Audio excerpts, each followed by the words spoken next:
እንግዲህ በሰሞነ ሕማማት የበለጠ ትኩረት መስጠት የሚገባል ምንድነው ነው የቁራ መልእክተኛ ተልኮ መልእክት ማያመጣ ሰው የቁራ መልእክተኛ ይባላል በኖህ ዘመን ቁራው መልስ ስላላመጣ ነው የማይፈቀደው አንደኛ ፍትሃት ወይም ኑዛዜ የለም ይሄንንም የሚያዘን ቅድም እንዳልነው በመጽሐፈ ግብረ ሕማማት ላይ አባቶቻችን ትእዛዝ ነው ስለዚህ በዚህ አጋጣሚ ክህነትም እየቆረቡ ነው መዘመርም እየቆረቡ ነው መስበክም እየቆረቡ ነው የአገልግሎት መነሻው መድረሻው ቅዱስ ሥጋው ክቡር ደሙ ነው መልካም በሰሞነ ሕማማት የሚፈቀድ ነገርና የማይፈቀደውን ትንሽ በመዳሰስ ለማብቃት ለሞከር በተግባር የሚተረጎምባት ልዩ ቦታ ብትኖር የኢትዮጵያ ኦርቶዶክስ ተዋሕዶ ቤተክርስቲያን ብቻ ናት ጌታችን እግር አጠበ ብለን ብቻ በአዳራሽ በድንኳን እንደሌሎቹ ተጫዋቾህን መነሰናባበት አይደለም ፀሐይ ጨለመ ጨረቃ ደም ሆነች ከዋክብት ረገፉ መቃብራት ተከፈቱ የቤተ መቅደስ መጋረጃ ለሁለት ተሰነጠቀ ይህ ሁሉ በሰማይንም በምድርም ተአምራት ተፈጸመ ከዛ በኋላ ደግሞ ምእመናን በየቤታቸው ጉልባን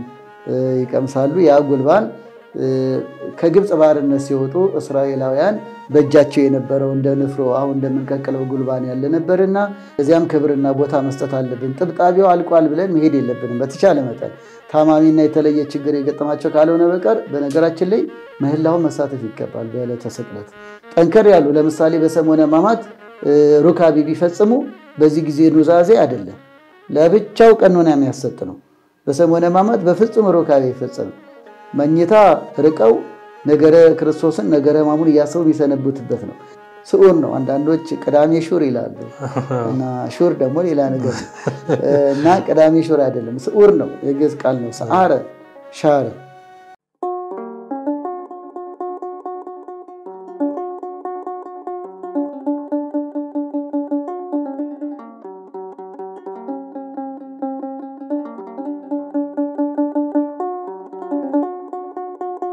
ሰላም የተወደዳችሁና የተከበራችሁ የመንክር ሚዲያ ተመልካቾቻችን እንደምን ሰነበታችሁ እንደምን ቆያችሁ የተወደዳችሁ የመንክር ሚዲያ ቤተሰቦቻችን እንደሚታወቀው ከመጋቢ አላፍ ቀሲስ ፋሲል ታደሰ ጋር ጋብቻና የጮኝነት ህይወትን በተመለከተ ሳምንታዊ ፕሮግራሞችን ሰርተን ወደናንተ ማድረሳችን ይታወቃል ነገር ግን ከ10 ያላነሱ ክፍላትን ወደናንተ ካስተላለፈን በኋላ ጥቂት እረፍቶችን አድርገን እንዲሁም ደግሞ እንደ እግዚአብሔር በጎ ፍቃድ እዚሁ ከአባታችን እኔም በግሌ የተማርኳቸውን ትምህርቶች ተግባራዊ ለማድረግ ጋብቻ ህይወት ላይ ነበርኩኝ በዛ ምክንያት በግል ጉዳዮች ለትንሽ ጊዜ ፕሮግራሙን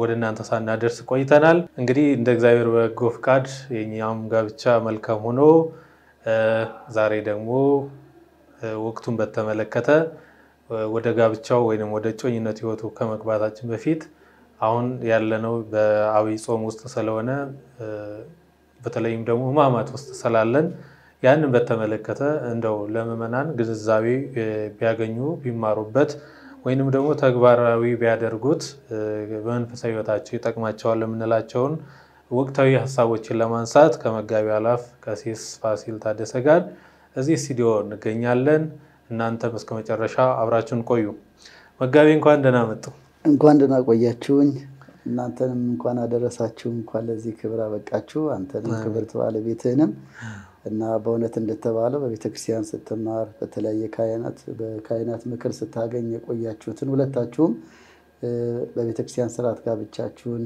በናዝሬት አዳማ ቅዱስ ገብርኤል ካቴድራል ፈጽማችኋል በጣም ደስ ብሎናል እንኳን ደስ አላችሁ እና ጋብቻ ተስማሚ ስለሆነ ያው መስክርነ ሞላ ብለን ይመጣው ያጋብቻችሁን ይባርክ አሜን አሜን እንግዲህ ያው አንድ ነገር በተግባራዊ ከማድረጉ በፊት በዛ ነገር ላይ ዕውቀቱ ማግኘቱ መልካም ነው ከገቡበት በኋላ ከመደናገር አውቀው መግባት መልካም ነውና ሌሎችም ይሄን ነገር ተግባራዊ ቢያደርጉት ተዳራቸው በዕውቀት ላይ የተመሰረተ ይሆናል ብለን እናስባለንና በሰፊው ተዳርን በተመለከተ ወደፊት እንመጣለን እንደው አሁን ሰሞኑን ደግሞ ያለነው የአብይ ጾም በተለይ ደግሞ ሕማማት ውስጥ ያለነውና ሕማማትን በተመለከተ ኦርቶዶክሳውያን ምእመናን ምንድነው የሚጠበቅባቸው ምንድነው የሚያደርጉት የሚሉትን ሐሳቦች አንስተን በተለይ ደግሞ ሰሞነ ሕማማት ምንድነው ሕማማት ራሱ ምንድነው ከሚለው ሐሳቦችን እንነሳስኪ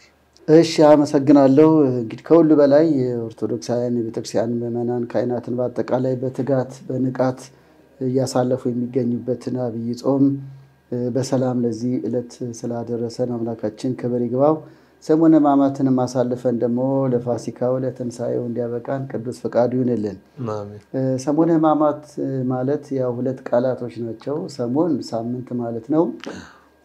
ሕማማት ደግሞ እንደ ሐሳቡ ያስረዳል። ታመመ የሚል ነው። ሕማም መከራ መቀበል ማለት ነው። ስለዚህ ሰሙነ ሕማማት ስንል የመከራው መታሰቢያ 13ቱ ሕማማተ መስቀልን ጌታችን የተቀበለበት መታሰቢያ፣ ነገረ መስቀሉን ስለ ሰው ልጆች የማዳን ጉዞውን የተቀበለበት መታሰቢያ ማለት ነው። ለምሳሌ ነቢየ ልዑል ቅዱስ ኢሳይያስ ውእቱ ነሣ ደዌነ ወጾረ ሕማመነ፣ በእውነት ሕመማችንን ታመመ ሸክማችንን ተሸከመ ብሏል በኢሳይያስ ምዕራፍ 53 ከቁጥር 1 ጀምሮ።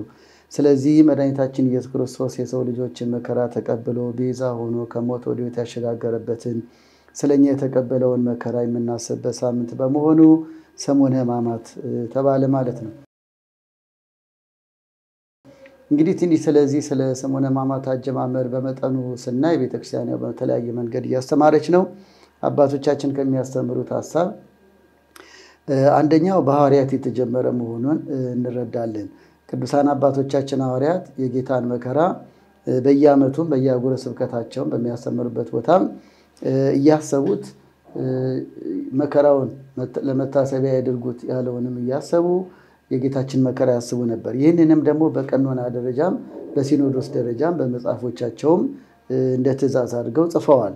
የፍቅር የበጎነት የመልካምነት መነሻ አድርገን በግዴታ ሳይሆን ምሕረተ ገሃነምን ሞተ ወልደ እግዚአብሔርን እያሰብን እኛም በሰሙነ ሕማማት የጌታን መከራ እንድናስብ አዘዋል። ለምሳሌ በሐዋርያት ቀኖና አንቀጽ 5 ላይ አንድ ሳምንት ሕማሙን እያሰቡ ይጾሙ እንደነበር ተጽፏል። ስለዚህም ውሉደ ሐዋርያት የሐዋርያት ልጆችም ክርስቲያኖችም የጌታችን መከራ በማሰብ የሲኦልን አስከፊነት የጌታችን መከራ ስለኛ የተፈጸመውን ፍቅር እያሰብ እንድንከርም ሐዋርያትንም ምሳሌ በማድረግ እናስበዋለን። ለምሳሌ በሌላም በትእዛዝ የሐዋርያ ትእዛዝ የሚል በቀኖና መጽሐፍ ላይ አለ። በዚያም አንቀጽ 31 ላይ የሐዋርያ ሲኖዶስ ነው። ይህ በሐዋርያ ሲኖዶሳቸው ካሰፈሩት አንዱ ወአንትሙ ተዐቀቡ ወግበሩ ተዝካረ ሕማማቲሁ፣ የሕማሙን መታሰቢያ በማድረግ ከዚህ ነገር ተቆጠቡ በማለትም ምን እንደምንቆጠብ ምን ማድረግ እንደሚገባም በትእዛዝ መልክ አስተምረውናልና ሰሙነ ሕማማት በሐዋርያት የተጀመረ ነው። ሆኖም ከአብይ ጾም ጋር ተያይዞ እንዲጾም የሆነው ግን በስተኋላ መሆኑን ስለ አብይ ጾም የቀናት ብዛት ሲነገር ሰምተናል። ብዙ ጊዜ ከአብይ ጾም ለብቻው ከጥር 11 አካባቢ እስከ የካቲት 21 ገደማ አብይ ጾምን ይጾሙና ከዚህ ውጪ ባለው ጊዜ ደግሞ ሰሙነ ሕማማትን ሲያስቡ እንደነበር አንዳንድ ምንጮች ይጠቁማሉ። በኋላ ግን በኋላ ሊባነሳው አለ ሐዋርያነ አበውና ዲሜጥሮስ ደግሞ ከአብይ ጾም ጋር የበለጠ እንዲያያዝ አድርገዋል ነው። ከመጋቢት 22 እስከ 28 እንደዚሁ ደግሞ በሌላ ዘመን አብይ ጾም እንዲታሰብ ይሆንና በዚያ ውስጥም ሰሙነ ሕማማት እንዲታሰብ፣ በኋላ ላይ ግን በ260 ዓመተ ምህረት ባሲሊደስ የሚባለው ምሁርም እንደዚሁ ሰሙነ ሕማማትን ከጌታችን ጾም ጋር እያቀራረብን እንድንጾም ማመላከቱን መጽሐፍት ይነግሩናል።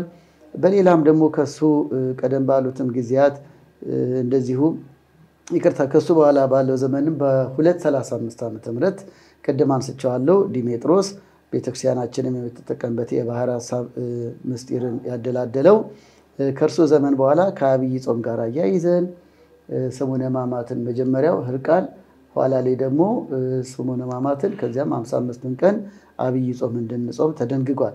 ስለዚህ በሐዋርያት ተጀመረ። በነ ባሲሊደስና በነ ዲሜጥሮስ ደግሞ ቀናቶቹ ከአብይ ጾም ጋር እንዲደመሩ ሐሳቡ መጥቶ በዲሜጥሮስ የበለጠ ጸና። ሌላው በሀገራችን ሊቅ በቅዱስ ያሬድ ደግሞ የበለጠ ሰንበታቱ በጾመ ድጓው መክፈያ ዘወረደ ቅድስት ምኩራብ መጻጉዕ ደብረ ዘይት ገብርኄር ኒቆዲሞስ ሆሳዕና እንዲህ በማለት ደግሞ ሳምንታቱም ስብሐተ እግዚአብሔር የሚደረስባቸው በየዕለቱም ደግሞ ጾመ ድጓ እንዲሁም ስብሐተ ነግ የሚደረስባቸው እንዲሆን ከ5ኛው መቶ ክፍለ ዘመን ጀምሮ የተነሳው በቅዱስ ያሬድ ዜማ መሰረት ደግሞ እየተደራጀ ሄደ ማለት ነው። ይህ ሂደት በዚሁ ቀጥሎ እንግዲህ ስርዓተ አምልኮና አንዳንድ ክንዋኔዎች ሂደት ያሳደጋቸው ናቸው። በ14ኛው መቶ ክፍለ ዘመን የነበረው አባ ጊዮርጊስ ዘጋስጫም ሌሎች ስነ ስርዓቶችን ሰላምታውን የጌታችን መከራ የሚታሰብባቸው በሰሙነ ሕማማት የሚደረሱትን ደግሞ የመሳሰለውን በመንፈስ ቅዱስ ጥበብ ደርሶ በቅዱስ ያሬድ ዜማ ቃኝቶ ስርዓተ አምልኮ በአብይ ጾም ከዘወረደ ጀምሮ እስከ ትንሣኤ ያለው ልዩ ስርዓት እንዲከናወን ሰፊ ምስጢር ያለው አገልግሎት እንዲከናወን ግጻቤው የየዕለቱ የተቀመረ የተመጠነ እንዲሆን ደግሞ በይበልጥም በአባ ጊዮርጊስ ዘመን ደግሞ የበለጠ ተቀናጅቶ እዚህ ደረጃ ደርሷልና ሰሙነ ሕማማት በሐዋርያት ተጀመረ። በእነ ቅዱስ ዲሜጥሮስ ዕለታቱ ተቀናበሩ። በይበልጥ ደግሞ በቅዱስ ያሬድና ከዛ በኋላ በተነሱ እንደ አባ ጊዮርጊስ ባሉ ሊቃውንት ደግሞ ስብሐተ እግዚአብሔር በስፋት ግብረ ሕማማት የመሳሰለው ተተርጉሞ በስፋት በሰሙነ ሕማማት የሚደረስበት እንዲሆን ወይም ደግሞ በመጽሐፈ ግብረ ሕማማት ስርዓተ አምልኮ እንዲመራ እንዲሆን ሆነ ማለት ነው። በዚህ በሰሙነ ሕማማት ቤተክርስቲያን ካሏት ትላልቅ መጽሐፍት መካከል ግብረ ሕማማት ያው ከሰኞ ጀምሮ እስከ ቅዳሜ ባለው ቀናት ይነበባልና እንደው ስለ ግብረ ሕማማት መጽሐፍ የሚሰጡን ሐሳብ በጣም ጥሩ። አሁን ከልክ ነው ከሆሳና ዋዜማ ጀምሮ ስለ ሆሳና ዑደቶች ከዚያም በማለዳው ስለሚደረገው ስነ ስርዓት ከዚያ ደግሞ በይበልጥ ከሰርከ ከሆሳና ምሽት ጀምሮ ደግሞ ያው ሰሙነ ሕማማት ስለሚገባ በየሰዓቱ በመንፈቀ ሌሊት የሚነበብ አለ። በነግ 12 ሰዓት 3 ሰዓት 6 ሰዓት 9 ሰዓት እንዲሁ በሰርክ በእነዚህ ሰዓቶች የሚደረሰው ጸሎት የሚቀርበው ሰላምታ የሚፈጸመው የሥርዓተ አምልኮ አጠቃላይ በመጽሐፈ ግብረ ሕማማት ተቀምሮ ይገኛል። መጽሐፈ ግብረ ሕማማት ትእዛዝም አለው ንባብም አለው የዜማ ስርዓትም አለው። አቡንን የመሰለ ከቅዱስ ያሬድ የተወሰደ የዜማና ስርዓተ አምልኮ አለ። ሁሉንም ይዟል። በጥቅሉ መጽሐፈ ግብረ ሕማማት ከብሉይ ኪዳን ለምሳሌ ከዘሌዋውያን ከኦሪት ከኢሳይያስ ይነበባል። ከአዲስ ኪዳን ወንጌል ከአራቱ ወንጌላት የተወጣጣ ይነበባል። ከሊቃውንት የነ ቅዱስ ዮሐንስ አፈወርቅ የነ ቅዱስ ቄርሎስ የመሳሰለው ተግሳጽ ድርሳናት አሉ። ስለዚህ ከብሉይ ከአዲስ ከሊቃውንት ከተለያዩ ቀኖናተ አበው የተወጣጡ መጽሐፍትን ትምህርቶችን የያዘ ነው ወይም ንባቦችን የያዘ ነው። የሰሙነ ሕማማት ዋና መገልገያ መጽሐፈ ግብረ ሕማማት ነው ማለት ይቻላል። እንግዲህ መጽሐፈ ግብረ ሕማማት በአዘገጃጀቱ ሂደት ላይ ብዙ የሚነገሩ ታሪካዊ ሂደቶች አሉ። የመጀመሪያው የገዳመ መቃርስ አባቶች እንደጻፉት ይነገራል። ገዳመ መቃርስ ማለት በግብጽ ከ4ኛው መቶ ክፍለ ዘመን ጀምሮ የነበሩ መናንያን አባቶች መናኔ ሕይወትን የመንኩስና ሕይወትን ያደራጁ ቅዱሳን አበው ገዳምና ታሪካዊ የተቀደሰ ስፍራ ነው።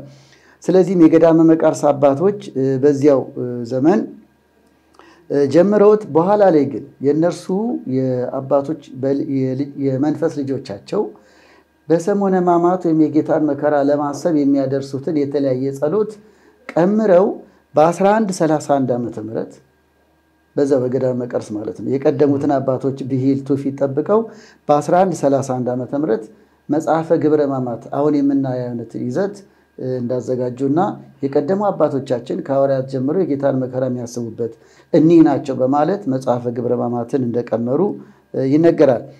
በሁለተኛ አተራረክ ደግሞ እንደዚሁ የብህንሳው አቡነ ቡትሮስ ከነኚህ አባቶች ቀጥሎ ደግሞ የብህንሳው አቡነ ቡትሮስ የተባለ ቅዱስ አባትም እንደዚሁ ቀናቱን እንደመጠነ ሰኞ ምን ይነበብ፣ በማግሰኞ ማግስተ ሰኑይ ለማለት ነው ምን ይነበብ፣ ረቡዕ ምን ይነበብ እንዲህ የሚለውን ደግሞ ቀናቱን እንደመጠነ ይነገራል። በሌላ አተራረክ ደግሞ እንደዚሁ በኢትዮጵያ ሊቃውንት እንደሚነገረው እንደ ሶስተኛው አተራረክ ማለት ነው በአባ ሰላማ መተርጉም። አባ ሰላማ የቀድሞ በ3ኛው መቶ ክፍለ ዘመን የነበረው ፍሬምናጦስ አይደለም። በእርሱ ጊዜ በርካታ ቅዱሳት መጻሕፍት የቅዳሴው ሥርዓተ አምልኮ መፈጸሚያ እንደመጣ ይታወቃል። የኛው ግን አባ ሰላማ ብዙ ናቸው። አባ ሰላማ መተርጉም በ1340 ዓመተ ምህረት እንደ ኢትዮጵያ አቆጣጠር የነበረው ቅዱስ አባት ኢትዮጵያዊ ማለት ነው። በርካታ መጽሐፍትን እንደተረጎመ የሚነገርለት አባ ሰላማ መተርጉም ከአረብኛ ወደ ግዕዝ አሁን ያለው መጽሐፍ ግብረ ሕማማት እንደተረጎመ እንደዚሁ አጥኚዎች ካስቀመጡት ማስታወሻ ላይ ለማየት ችለናል። ከዚያ በኋላም ነው በኢትዮጵያ የበለጠ የተስፋፋው። እንግዲህ በግብጽና በተለያዩ አብያተ ቤተክርስቲያናት እንደየሥርዓታቸው ሲያከናውኑ የነበረውን ወደ አገራችን ደግሞ ከዚያ በፊት በቅዱስ ያሬድ ዜማ በተለያየ ቅዱሳን ድርሰቶች ነገረ ሕማሙን የሚያስታውሱ የሐሙሱ ቅዳሴ የመሳሰለው የቀዳም ሱር ስነ ስርዓት የትንሣኤው ስነ ስርዓት በሚገባ አለ። አሁን ግን ያነሳ ነው አሁን የምናገኘውን አይነት መጽሐፈ ግብረ ሕማማትን ግን በስፋት ቤተክርስቲያናችን ላይ በግዕዝ ተተርጉሞ በግዕዝ ተሰናድቶ አገልግሎት ላይ እንዲውል በ1340 ዓመተ ምህረት እንደተስፋፋ በሁሉም ገዳማትና አድባራት እንደተስፋፋ ይነገራል። ይህ መጽሐፍ በ1942 ዓመተ ምህረት ደግሞ በሚገባ ታትሟል ማለት ነው።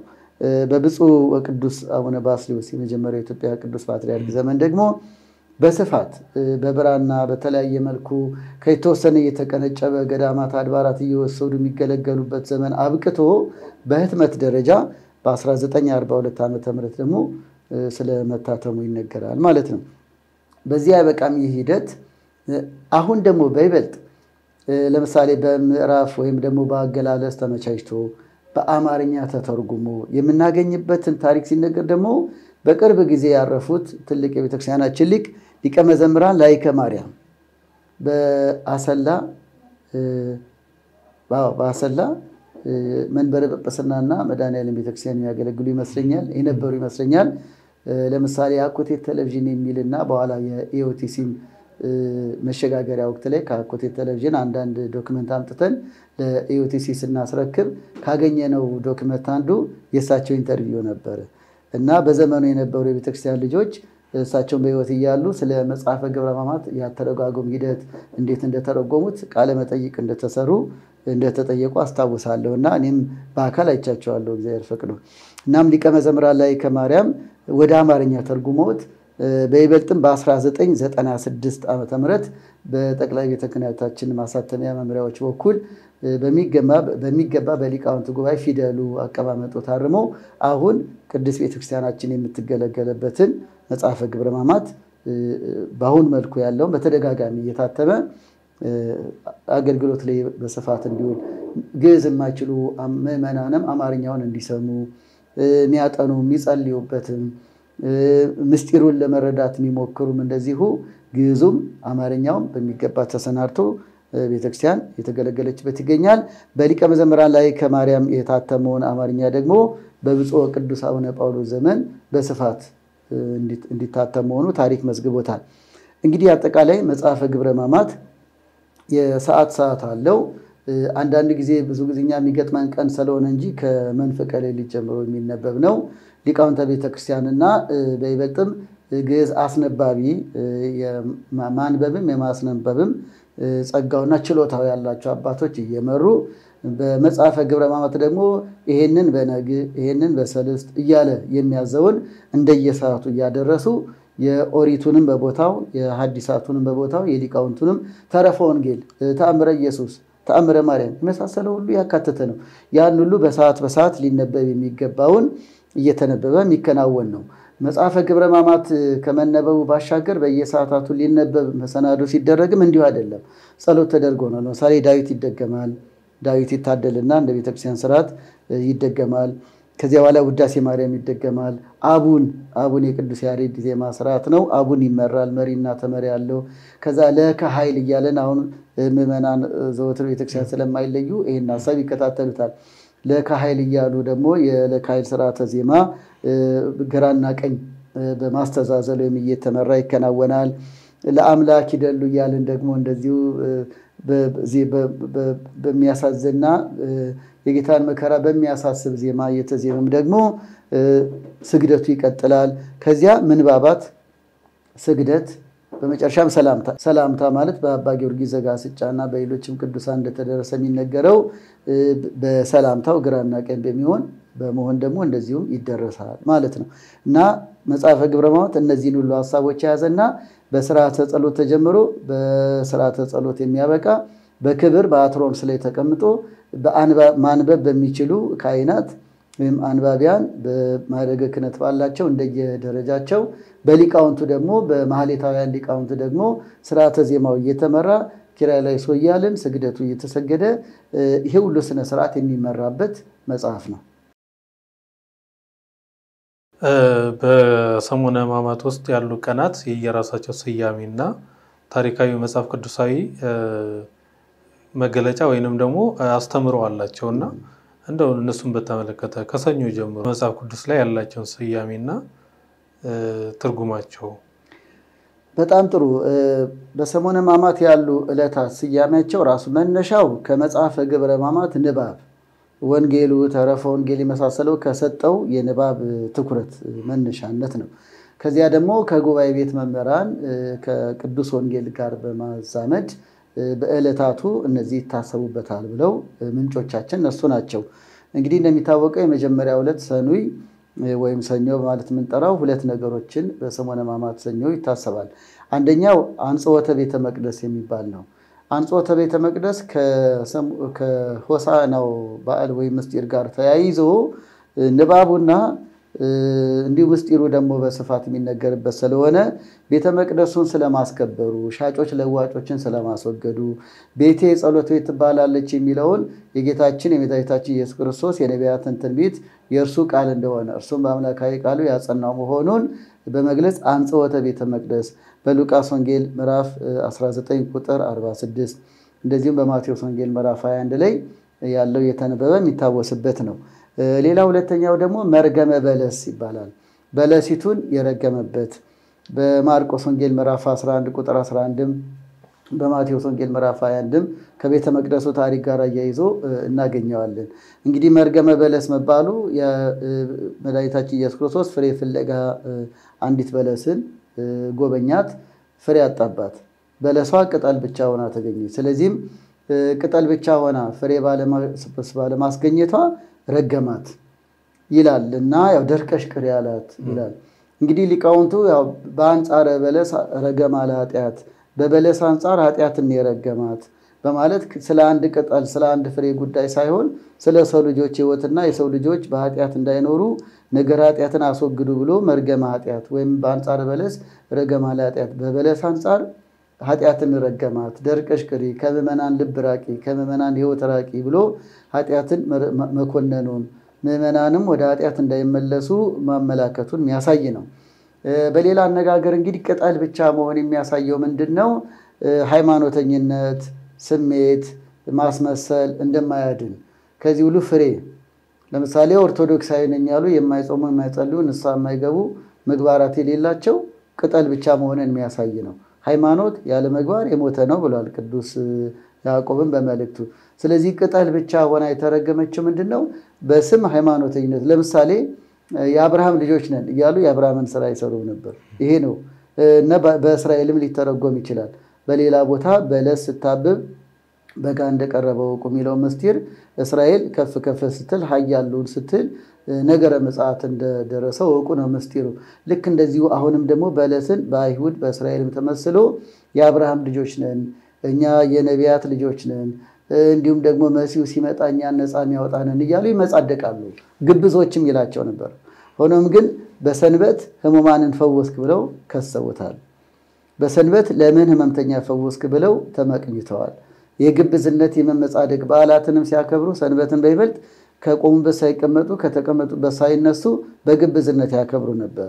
እርሱ ግን በተደጋጋሚ በመልካም ስራ በበጎ ስራ ከተግባረ ሥጋ ርቀው በተግባረ ነፍስ እንዲያውሉ ይመክራቸው ነበር።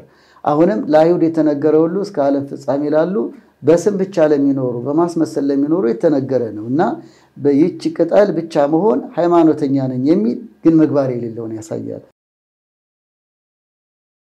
ስለዚህ ያለ ምግባር አይጸደቅም። ጌታ ሆይ ጌታ የሚለኝ ሁሉ የእግዚአብሔር መንግስት ሊወርስ አይችልም። የአባቴን ፈቃድ የሚያደርግ እንጂ ድርጊት ይፈልጋል። ክርስትና ድርጊት ነው። ንስሐ፣ ሥጋው ደግሞ ድሃ መርዳት፣ መመጽወት፣ በፍቅር መኖር፣ ይቅርታ መጠያየቅ የመሳሰለው ድርጊት ይፈልጋል ከአንደበት እስከ ተግባር። እናም መርገመ በለስ የሚለው እንዲሁ በንባብ የሚታለፍ ሳይሆን ሰሙ እንጂ ወርቁ ከእያንዳንዳችን ሕይወት ጋር ነው። ምን ስራ አለኝ ምን ፍሬ ፍለጋ ወደኛ ይመጣል ነው። ያ ፍሬ መልካም ስራ ነው። ምራብ አብልታችሁኛል፣ ብጠማ ጠጥታችሁኛልን ነው አይደል? የነገረ ምጽአት ጥያቄ። ስለዚህ መርገመ በለስ ይህንን ምስጢር ያስረዳናል። ሁለተኛው ቀን እንግዲህ ማክሰኞ ነው የምንለው። ማግስተ ሰኑይ እንደማለት ነው። የሰኞ ማግስት ይህ ዕለት አንደኛው የጥያቄ ቀን ይባላል። የጥያቄ ቀን መባሉ አይሁድ እንደዚሁ ምክንያት ፍለጋ ክብር ይግባውና መድኃኒታችን ኢየሱስ ክርስቶስን የተለያየ ጥያቄ እያቀረቡ መጠየቃቸውን ነው። ያም ደግሞ ለመመርመር ክስ ለማግኘት እንዴት መሲሁ እኔ ነኝ ይላል ብለው ክብር ይግባውና የማይገባ ሐሳባቸውን ለመሰንዘር አሳልፎ ለመስጠት አስረው ለመግረፍ እንዲሁም ለመግደል ጥያቄ ያበዙ ነበር። በማን ስልጣን ነው እንዲመታደርገው ያሉ ሁሉ ባለስልጣኑን ይጠይቁት ነበር። በማቴዎስ ወንጌል ምዕራፍ 21 ቁጥር 23 ላይ የማርቆስ ወንጌል ምዕራፍ 12 ቁጥር 2 ላይ።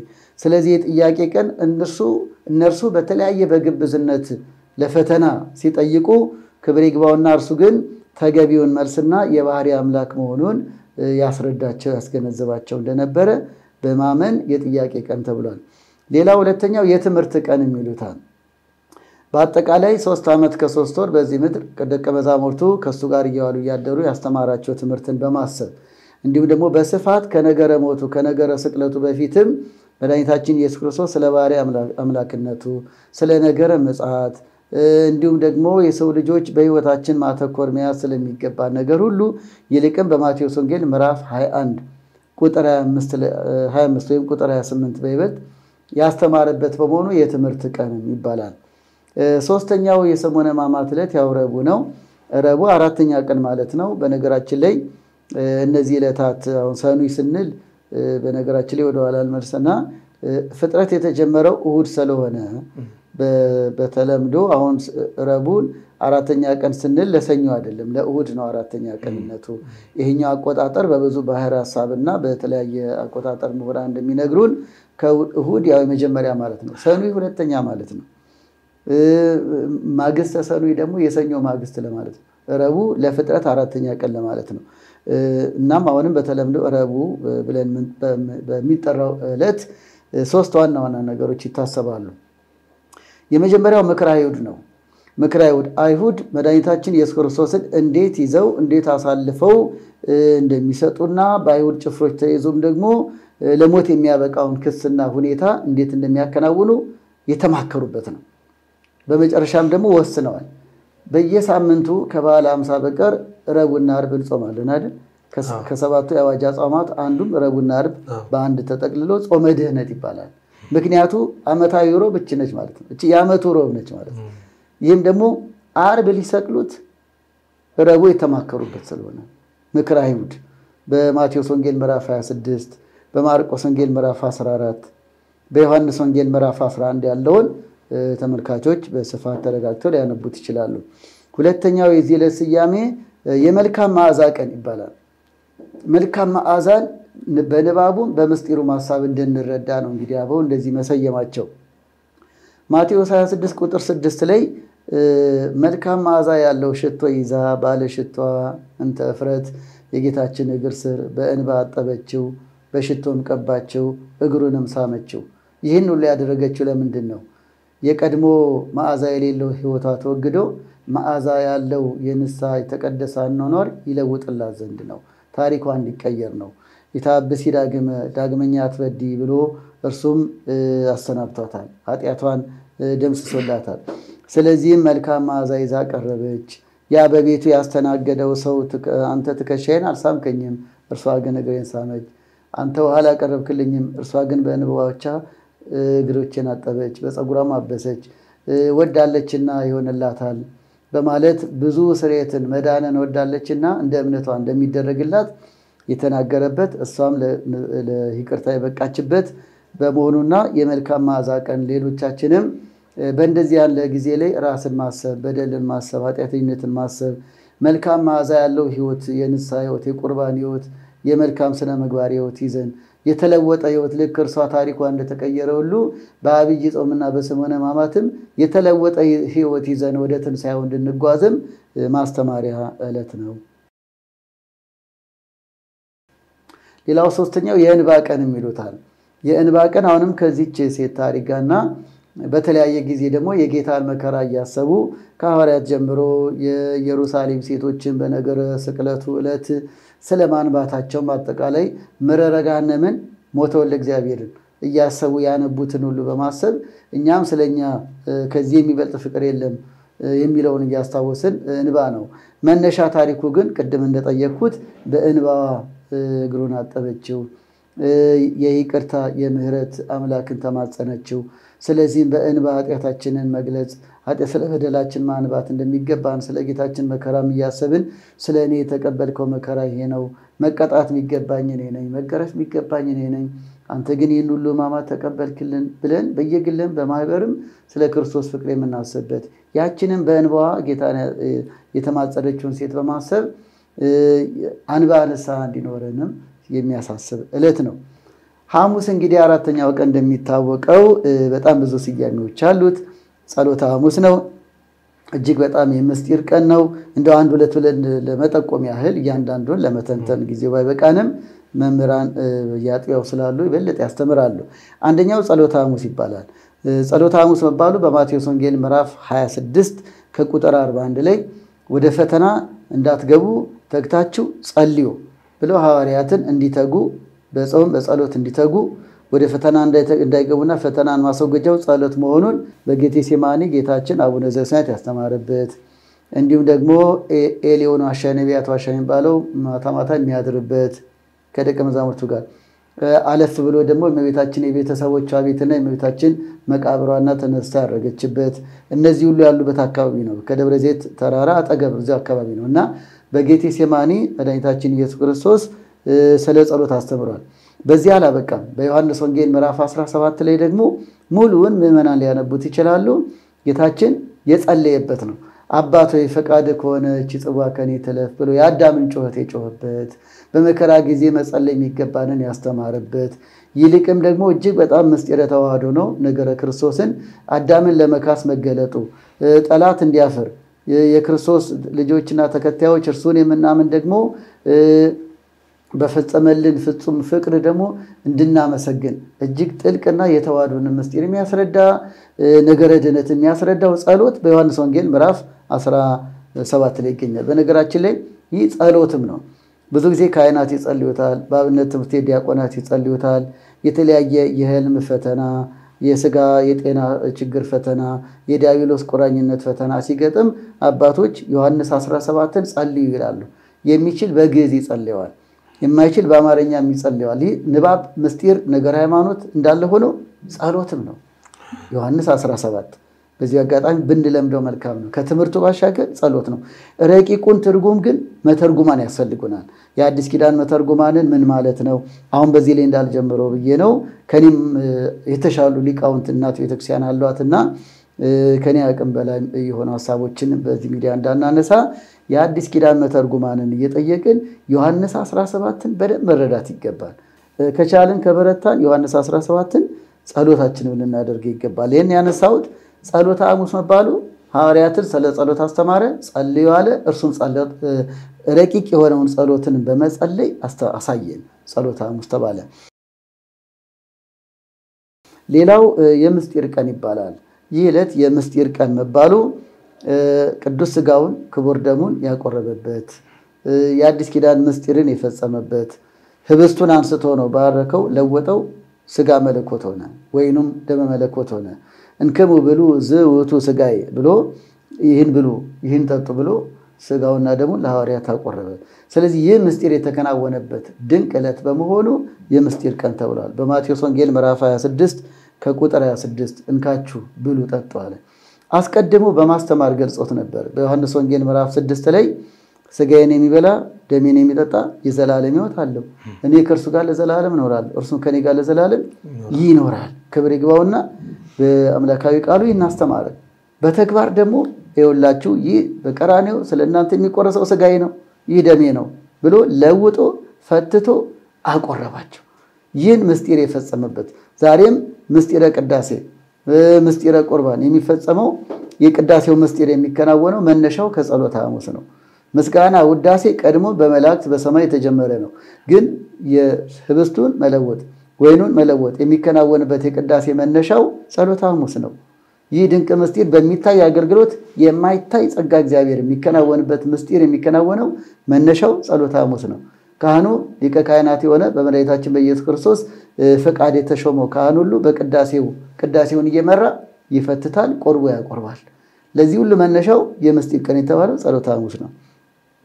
በዮሐንስ ወንጌል ምዕራፍ 13ም ይሄንን ሐሳብ እናገኛለን ማለት ነው። ሶስተኛው የአዲስ ኪዳን ቀን ይባላል። ጸሎተ ሐሙስ ራሱን ችሎ ደግሞ የአዲስ ኪዳን ቀን። የአዲስ ኪዳን ቀን መባሉ ምንድነው? አዲስ ኪዳን የተመሰረተው የአዲስ ኪዳን ስርዓት መሰረት የተጣለው በዚህ ዕለት ስለሆነ ነው። ዘሐዲስ ስርዓት ይህ የአዲስ ኪዳን ስጋዬ ነው ደሜ ነው ኃጢአትን የሚደመሰስ ኃጢአትን የሚያስተሰርይ ይቅር የሚል ብሎ መድኃኒታችን ኢየሱስ ክርስቶስ ስለ ምስጢረ ቁርባን ሲናገር የሐዲስ ኪዳን ብሏል። ምክንያቱም ሲያከብሩት የነበረው በዕለቱ የመጨረሻው በዓላቸው የኦሪቱን ፋሲካ ነው። ፋሲካ እንደሚታወቀው ፓሳ ማለፍ ማለት ነው። እስራኤል ከግብፅ ባርነት ሲወጡ በበጉ ደም ምልክት ያለበትን በር መልአከ ሞት ያልፍ ነበር። ያለፈ ምልክት የሌለበትን ይቀስፍ ነበር። ስለዚህ ሞት አለፈን፣ መልአከ ሞት አለፈን፣ ቅስፈት አለፈን። ከዚያም አልፎ ደግሞ ከግብፅ ባርነት ነፃ ወጣን ሲሉ ፓሳ እያሉ በየዓመቱ ፋሲካን ያከብራሉ። ስለዚህ ፋሲካችንን የት ልናከብር ይገባል ብሎ ጠይቀው ነው እንግዲህ የብሉይ ኪዳን ፋሲካ ላይ ነው የአዲስ ኪዳኑን ፋሲካ በድንቅ ጥበቡ የመሰረተው። ስለዚህ መተርጉማኑ ሊቃውንተ ቤተክርስቲያን እንደሚነግሩ ማቴዎስ 26 ላይ የኦሪቱን ፋሲካ በሉ ጠጡ፣ የበሉትን የጠጡትን ለኦሪት ሰጥቶ ዘሐዲስ ስርዓት ምስጢረ ቁርባን ደግሞ የአዲስ ኪዳን ልጅነት ማግኛ የዘላለም ሕይወት ማግኛ አድርጎ ሰጣቸው። አንድም ደግሞ የበሉትን የጠጡትን በተአምራት አጥፍቶ 18 ሰዓት እንደጾሙ አድርጎ የአዲስ ኪዳን ስጋና ደሙን አቆረባቸው። የ18 ሰዓት ካነሳ ነው ላይቀር ጌታችን ከተያዘበት ነፍሱን ከስጋው እስከለየበት ያለው ሰዓት ምሳሌ ነው። በዮሐንስ 13 ላይም እና በሉቃስ 22ም መከራዬን አስቡ ለመከራዬ መታሰቢያ አድርጉ ሲል ቅዱስ ስጋው ክቡር ደሙን መከራውን እያሰብን ከእርሱ ጋር ሞተን ከእርሱ ጋር እንደምንነሳ እያሰብን ቅዱስ ጳውሎስ እንደተናገረው የምንቀበልበት ነው። እና ሐሙስ ማታ 3 ሰዓት ነው ጌታችን የተያዘው። ነፍሱን ከስጋ የለየው ስንት ሰዓት ነው? ዓርብ 9 ሰዓት። ከሐሙስ ማታ 3 ሰዓት እስከ ዓርብ 9 ሰዓት 18 ሰዓት። አሁንም በዚያ ምስጢር መሰረት ሐዋርያትን የኦሪቱን ምግብ አጥፍቶ 18 ሰዓት እንደጾሙ አድርጎ ሐዲስ መቃብር ልክ ሆዳቸውን እንደ መቃብር አድርጎ 3 መዓልት 3 ሌሊት ሲቆጠርም እኮ የሐዋርያት የአንድምታ አድርገው የሐዋርያትን ሆድ ከርሰ መቃብር አድርገው ይቆጥሩታል። ባዶ አድርጎ ማለት ነው። ባጭሩ ሐዲስ ሰውነት ሐዲስ ሕይወት። ስለዚህ ዘመነ ምሕረት ተተካ፣ ዘመነ ኦሪት አለፈ፣ ዘመነ ኩነኔ ተሻረ፣ ዘመነ አዲስ ተተካ። ለዚህም ማረጋገጫው የአዲስ ኪዳን ስርዓት ነው ብሎ ቀድሞ የሚሰዋው የበግ የርግብ የመሳሰለ የሚቃጠል መስዋዕት ነው። አሁን ግን ስጋን አዘጋጀህልኝ እንዳለው በሌላም ወሰራይከ ማዕደ በቅድሜ በፊቴ ማዕድ አዘጋጀ እንዳለው ቅዱስ ዳዊት ያ የተዘጋጀ ማዕድ ቅዱስ ስጋውን ክቡር ደሙን የአዲስ ኪዳን ስጋዬ የአዲስ ኪዳን ደሜ ብሎ ያቆረበበት በመሆኑ የአዲስ ኪዳን ቀን የአዲስ ኪዳን መሰረት የተጣለበት አዲስ ኪዳን የተመሰረተበት ሐዋርያትም ስጋውና ደሙን ተቀብለው እጥበቱ እንደ ልጅነት ስጋው ደግሞ ማይተማቸው ሆኖላቸዋል። ሲመቱ ደግሞ የትንሣኤ ዕለት ክህነት ሾሟቸዋል። ስለዚህም ሕይወት ኑሮ ራሱ የአዲስ ሕይወት የሚጀመረው የ40-80 ቀን እንኳን ተጠማቂ ተጠምቀው ቀባሜሮን ተቀብተው ስጋው ደግሞ ተቀብለው ነው። አዲስ ኪዳን የተመሰረተው በስጋው ደግሞ እንደሆነ ሁሉ አዲስ ሕይወት ልጅነት የሚመሰረተው በስጋው ደግሞ ነው። አዲስ ልጅነት የሚያገኝ በአዋቂነት ከኢያማኒነት የሚመጣ ሰው ቢኖር ንስሐ ገብቶ ተጠምቆ ቀባሜሮን ታትሞ መጨረሻው ስጋው ደግሞ ነው። የአዲስ ሕይወት መሰረቱ የክርስቶስ ስጋና ደም ነው። ሐዋርያትም የአዲስ ኪዳንን የተቀበሉበት ከዚያም በኋላም ሲመት ተሾመው አገልግሎት ጀመሩት በስጋው ደግሞ ነው። በነገራችን ላይ ሐዋርያት ማገልገል ጀመሩ ስንል ከመዘመር የዘመሩት ከቆረቡ በኋላ በማቴዎስ ወንጌል ምዕራፍ 26 ከቁጥር 41 ላይ ከዘመሩ በኋላ ሚል እናገኛለን። ከመዘመራቸው በፊት ምን አደረጉ ብንል ቆርበው ነው። ስለዚህ በዚህ አጋጣሚ ክህነትም እየቆረቡ ነው፣ መዘመርም እየቆረቡ ነው፣ መስበክም እየቆረቡ ነው። የአገልግሎት መነሻው መድረሻውም ቅዱስ ስጋው ክቡር ደሙ ነው። ሐዋርያት ምስጢረ ቁርባን ተቀብለው ነው ወደ መዘመር ወደ ማገልገል ሄዱት። አንዳንድ ጊዜ ያለ ንስሐ ያለ ቁርባን የምናደርገው አገልግሎት ማስመሰል እንጂ ሕይወት አይሆንም። ልክ እንደ ገጸ ባህሪ መላበስ እንጂ ሕይወት አይሆንም። ስለዚህ ልባዊና እውነተኛ አገልግሎት ንስሐ እየገቡ ልክ ሐዋርያትን አቅርቦ አገልግሎት እንዳስጀመራቸው ሁሉ ሌላ በዕለት በማግስቱ የተለያየ መከራ መስቀሉ ምን ቢኖርም ግን መሰረት የጣሉት የጀመሩት ህይወታቸውን እዚህ ላይ ነው ብንል ማጋነን አይሆንም። አቆረባቸው የአዲስ ኪዳን መሰረት። ምክንያቱም እስከዚህማ ስለ ኦሪቱ ነበር የሚያስቡት እኮ የኦሪቱ ቤት እናዘጋጅ ነበር። ከዚህ በኋላ ግን ስለ ኦሪት ሲያስቡ አናይም። ስለ ጌታችን ስለ መድኃኒታችን ስለ ኢየሱስ ሲመሰክሩና ስለ እርሱ ራሳቸውን ሰጥተው ሰማዕትነት ሲቀበሉ ነው የምናስተውለው። የቅዱሳን ሐዋርያት በረከታቸው ይደርብን። ሌላው አራተኛው ሕጽበተ እግር ይባላል። ያው ይሄ ግልጽ ነው። በዮሐንስ ወንጌል ምዕራፍ 13 ላይ የደቀ መዛሙርቱን እግር ያጠበበት ይህም ደግሞ የሚያሳየን በወንጌላውያኑ ተጽፏል። ትህትናውን ነው። እናንተም እንዲሁ አድርጉ ብሎ ዝቅ ማለትን እግር ማጠብ እጅግ በጣም የትህትና መገለጫ ነው። እንደው ለአንድ ሰው ብድግ ብሎ ወንበር መልቀቅ ቦታ መልቀቅ በጎ ነው፣ ግን ፍጹም ነው የሚያሰኝ አይደለም። ግን የአንድን እንግዳ የአንድን ሰው ዝቅ ብሎ እግር ማጠብ ግን እጅግ በጣም ራስን ዝቅ ማድረግ ፍቅረ እግዚአብሔርን ፍቅረ ቢጽን የሚገልጽ ነው። ክብር ይግባውና እኔ ትሁት ነኝ እንዳለ መድኃኒታችን ኢየሱስ ክርስቶስ ትህትናን በተግባር የባሪያዎቹን የአገልጋዮቹን እግር በማጠብ ዛሬም በዚህ ዕለት ከቅዱስነታቸው ጀምሮ ብፁዓን አባቶች፣ የቤተክርስቲያን አስተዳዳሪዎች፣ ሊቃውንተ ቤተክርስቲያን የካህናትና የምዕመናንን የወንዶች የሴቶችን እግር ዝቅ ብለው ያጥባሉ ማለት ነው። እናት ቤተክርስቲያን የክርስቶስ መሰረቷ ጉልላቷ እርሱ እንደሆነ ማሳያችን፣ የእርሱን ትምህርት በተግባር መግለጣችን፣ ወንጌል በተግባር የሚተረጎምባት ልዩ ቦታ ብትኖር የኢትዮጵያ ኦርቶዶክስ ተዋሕዶ ቤተክርስቲያን ብቻ ናት። ጌታችን እግር አጠበ ብለን ብቻ በአዳራሽ በድንኳን እንደሌሎቹ ተጫዋጮህን መነሰነባበት አይደለንም። ከንግግር በላይ ተግባር የሚያስተምርባት ቅድስት ቤተክርስቲያን ነች። ስለዚህ ኢየሱስ ክርስቶስ አምላካችንን ከተዋሕዶ ቤተክርስቲያን በላይ የሚሰብክ የለም የምንለው ለዚህም ነው። ምክንያት ስላለን ነው። ስጋው ደግሞ የእርሱ ነው።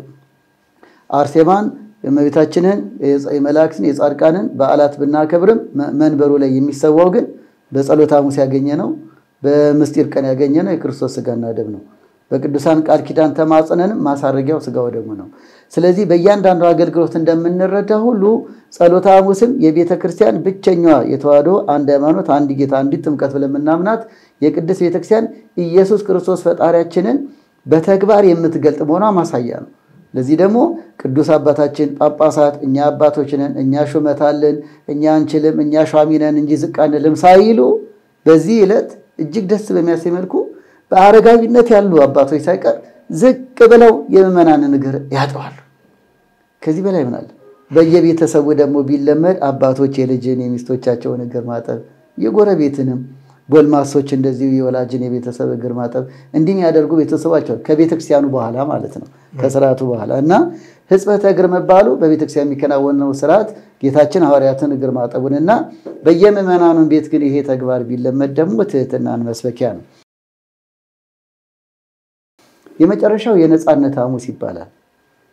ጸሎተ ሐሙስ ዕለት ከሚጠራባቸው ስያሜዎች አንዱ የነጻነት ሐሙስ ከሲኦል ባርነት ወደ ገነት ልጅነት ነፃ ይወጣንበት በስጋው ደግሞ ምስጢር ሐዲስ ኪዳን አዲስ ሕይወት ዘመነ ምሕረት የማግኘታችን የኩነኔው የባርነት የቁራኝነት ዘመን መወገዱን የአዲስ ኪዳን የዘመነ ምሕረት የይቅርታው ዘመን መሰጠቱን የምናምንና መመስከሪያ ዕለት በመሆኑ ነፃ ወጣን። ከግብጽ ባርነት ነፃው እንደወጡ በበጉ ደም ምልክትነት ከሞተ በኩር እስራኤል እንደዳኑ ሁሉ የእግዚአብሔር ተባለው በአምላካችን በመድኃኒታችን በኢየሱስ ክርስቶስ ደም ወደሙ ለኢየሱስ ክርስቶስ ያነጻህንም ሁሉ አጣዊነ ከኃጢአት ሁሉ ነፃ አድርጎን ከጥንተ አብሶ ከቀደመ በደል ሁሉ ነፃ አድርጎን ልጆቹ እንድንባል ተከታዮቹ እንድንባል በስመ ክርስትና እንድንጠራ የነፃነት የልጅነት ክብር የሰጠንን መሆኑን ምናምንበት ምን መሰከረበት በመሆኑ የነፃነት ሐሙስ ተብሎ ይጠራል። እንግዲህ በዚህ ዕለት ስግደቱም አለ ቅዳሴም አለ። በለወሳስ ዜማ ማይበዛበት በሚያሳዝን ዜማና ንባብ እየተነበበ የጌታን መከራም እያሰብን ሥርዓተ ቁርባን ግን ይከናወናል። በሌሎቹ ቀናት አይቀደስም። በዚህ ቀን ግን መቀደሱ ያው ምስጢረ ቁርባን የተፈጸመበት ቀን ስለሆነ ቆራቢያን ሁሉ ራሳቸውን አዘጋጅተው ቀድመው ለካህናት ኃጢአታቸውን ተናዘው ሲሰግዱ ሰንብተው በጸሎተ ሐሙስ ክርስቲያን ሁሉ ስጋው ደሙ ሊቀበል ይገባዋል ብሎ መጽሐፍትም ያዛሉ። በመጽሐፈ ገብረ ማኅተም በፍትሐ ነገሥትም ታዟልና ስጋው ደሙ እንቀበልበት ስለሆነ ይቀደሳል። ያለ ቅዳሴ ስጋው ደሙ ስለሌለ ሆኖም ግን ስነ ስርዓቱ ለየት ያለ ነው። ለምሳሌ እንደሌላ ጊዜ ከቤተልሔም በምስራቅ በር አይገቡም። ያው ያ ነገረ ድህነት ወይም ደግሞ የገነት መከፈት የዘመነ ኩነኔ መሻርና ካሳ መፈጸሙ የዕለት ዓርቡን ምስጢር ለመጠበቅ ሲባል ነው። ይህንን በማድረግ የቀድሞውን ስርዓት ለማሰብ ሲባል እንጂ የተለየ አይደለም።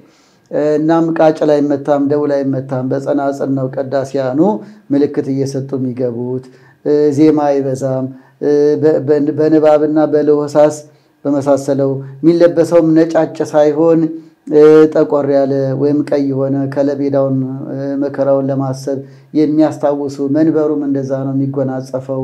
ያንን እያሰቡ ሆኖም ግን የተለመደው ስርዓተ ቅዳሴ ተከናውኖ ቀዳሾችም አስቀዳሾችም ስጋው ደግሞ ተቀብለው ይውላሉ ማለት ነው። ከዛ በኋላ ደግሞ ምዕመናን በየቤታቸው ጉልባን ይቀምሳሉ። ያ ጉልባን ከግብጽ ባርነት ሲወጡ እስራኤላውያን በእጃቸው የነበረው እንደ ንፍሮ አሁን እንደምንቀቅለው ጉልባን ያለ ነበርና ነፃ ወጣን ሲሉ ንሴብሖ እያሉ እግዚአብሔርን ያመሰገኑት በሬ አርደው ወይም ደግሞ የተለያየ አይደለም። እጃቸው ላይ በነበረው አነፍረው አዘጋጅተው ነው። አሁንም ከግብጽ ባርነት እንደወጡ ከሲኦል ባርነት ጌታችን ኢየሱስ ክርስቶስ ነፃ ወጣን፣ ዘመነ ምሕረትን ሰጠን። የአዲስ ኪዳን ሐሙስ ነው። አዲስ ኪዳን የተመሰረተበት ዕለት ነው። ከባርነት ወደ ነፃነት ተሸጋገርን በሚል እስራኤል ዘስጋ በንፍሮ መሰል ወይም በንፍሮ አይነት ይዘው እንዳከበሩ እንደተመገቡ ሁሉ ያንን እንደሚያስታውስ ሁሉ እስራኤል ዘነፍስ የተባልን ክርስቲያኖችም በባህላዊ አመጋገብ ጭምር እናስበዋለን ማለት ነው። ይህ እንግዲህ ሃይማኖታዊ በዓል አለ፣ ሃይማኖታዊ ባህል አለ። በዓልነቱ እየሰገድን ኋላም ደግሞ ስጋው ደግሞ ተቀብለን ከህይወት ጋር በተያያዘ መልኩ እናከብረው ነው።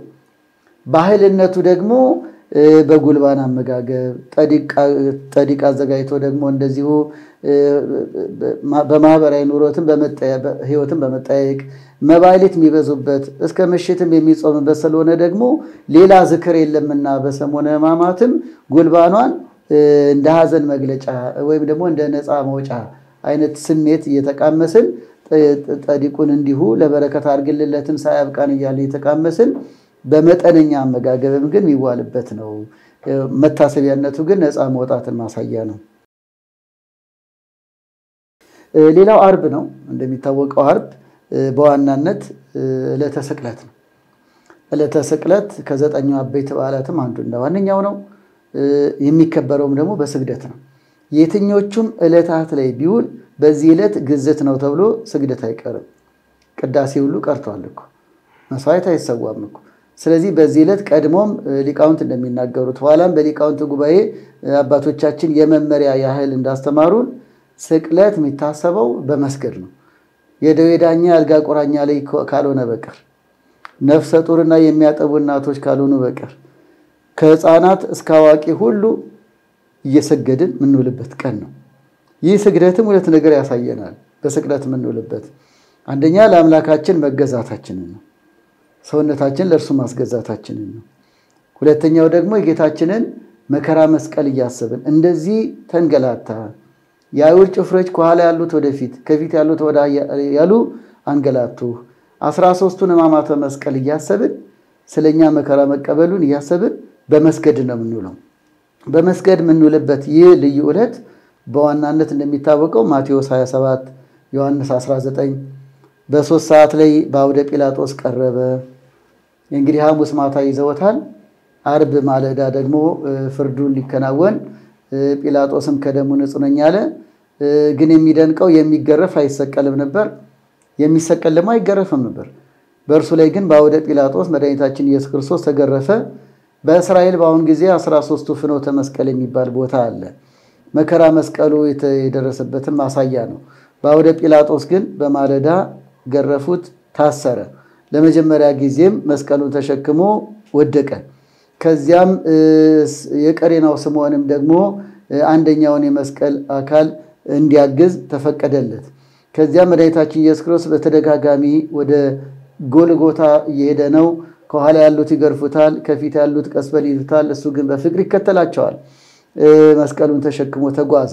ቬሮኒኪ የምትባለውም የጌታን ደምና ላብ በፊቱ ላይ ስለኛ መከራ ሲቀበል ተመልክታ አልቅሳ በሰበኗ ፊቱን ጠረገችው። የፊቱ ምስልም በሷ ሰበል ላይ ማህረብ ላይ እንደታተመ የቤተክርስቲያን ታሪክ ይነግሩናል። ከኢየሩሳሌም ፍኖተ መስቀል አንዱም የቬሮኒኪ ቤተክርስቲያን አሁንም በሷ መታሰቢያ ይገኛል። በሌሎች ይዞታ ነው። ሌላው ደግሞ የእስራኤል ሴቶች አለቀሱ፣ ለእናንተና ለልጆቻችሁ አልቅሱ ብሎ ደግሞ ስለመናገሩ እመቤታችንን ደግሞ ስለመታየታቸው በፍኖተ መስቀል ላይ መስቀሉን ተሸክሞ ሲወድቅ ሲነሳ እመቤታችንም አልቅሳለች። የሰው ልጆችን ለማዳን መከራ እየተቀበለ እንደሆነ የምስጢር መዝገብ ድንግል ማርያም ታውቃለች። ሆኖም ግን ልጇ ነውና መከራ መስቀሉ ሲንገላታ እያየች ነውና ከእመቤታችን ጋር የተያዩበት ቦታ ራሱ በቦታው ላይ ከፍኖተ መስቀል አንዱ ሆኖ ይታያልና ዋናው ዓላማ መከራ መስቀሉ ነው። እንግዲህ በዚህ ዕለት እንዳነሳ ነው በዕለተ ዓርብ ስቅለትና ስግደት ነው።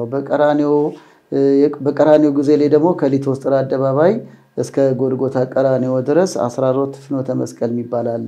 ያ ፍኖተ መስቀል ማቴዎስ 27 እና ዮሐንስ 19 ላይ ያለውን እያስታወስን ነው የምንገኘው።